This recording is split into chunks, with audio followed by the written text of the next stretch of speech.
I'm pleased to be here today and pleased that the University of North Dakota has chosen to commemorate President Kennedy's visit here 45 years ago.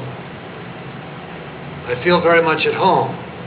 I grew up in a Midwest town south of here, Lincoln, Nebraska. I attended the University of Nebraska, a public school, state school, not unlike the University of North Dakota.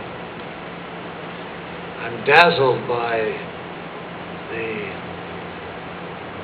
eternal flame and that marvelous sphere in which it is enclosed.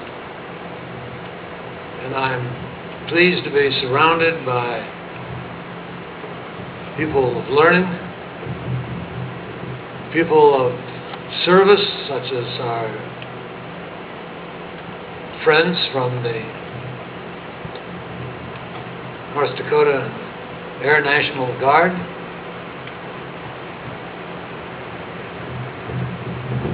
President Kennedy valued the role of the National Guard and all those who served our country in a military as well as civilian capacity.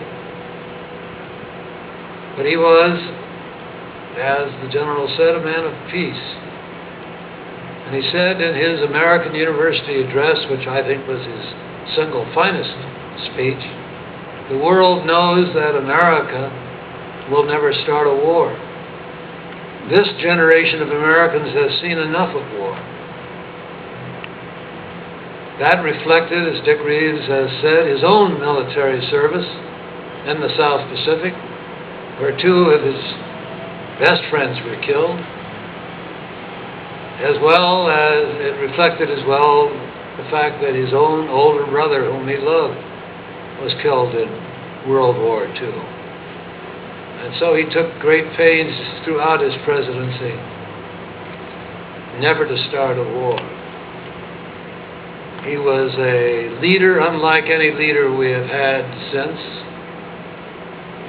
They first accused him of being too young when he ran for president, but it was that youth that enabled him to bear the burdens of the presidency, to appeal to other young emerging leaders around the world,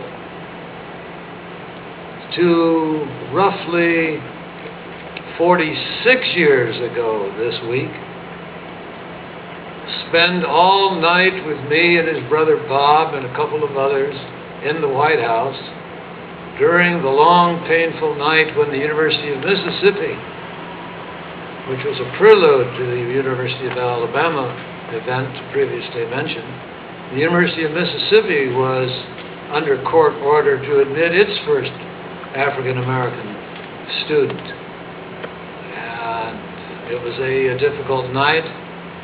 If JFK had not been a young man, I'm not certain that he would have made the cool, calm decisions he was able to make during that night. If he had not been a young man, I'm not so certain he would have been open to new ideas, such as the Peace Corps, in which my daughter served, bringing help and a different face of America to the emerging nations and the poorest people of the world.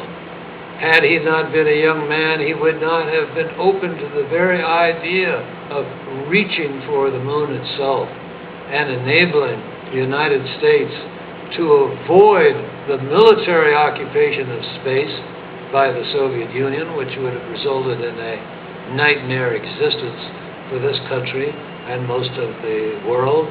His pledge to go to the moon galvanized engineers and scientists from all over the country to redouble their efforts to make America the leading pioneer in space. So John F. Kennedy was many things. He was a politician, he was a statesman, he was a diplomat, he was a leader, but I think I can say in this academic setting, where there are so many faculty members and future faculty members in the audience, he was, in many ways, even as president, a teacher. He was a superb teacher of lessons to the American people, putting the issues that faced us in context. My favorite play of all time, A Man for All Seasons, is about to reopen at Broadway this fall. I look forward to going, in part because one of my friends is a great actor, is going to play the leading role of Sir Thomas More later in the Catholic faith, St. Thomas. And in the first act, a somewhat fatuous friend or perhaps suitor of his daughter is pestering Sir Thomas, who had influence at court, to get him a post, any post. I need a position. This man, Richard Rich, has said. And Sir Thomas said, "You could be a teacher."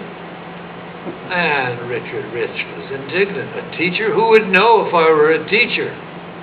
Sir Thomas said, "You would know. I would know. Your students would know. Your friends would know. God would know." Quite an audience. I say to the teachers here at University of North Dakota, and to those who will be teachers, whether as members of a university faculty, a school team, or even like Kennedy as politicians and statesmen.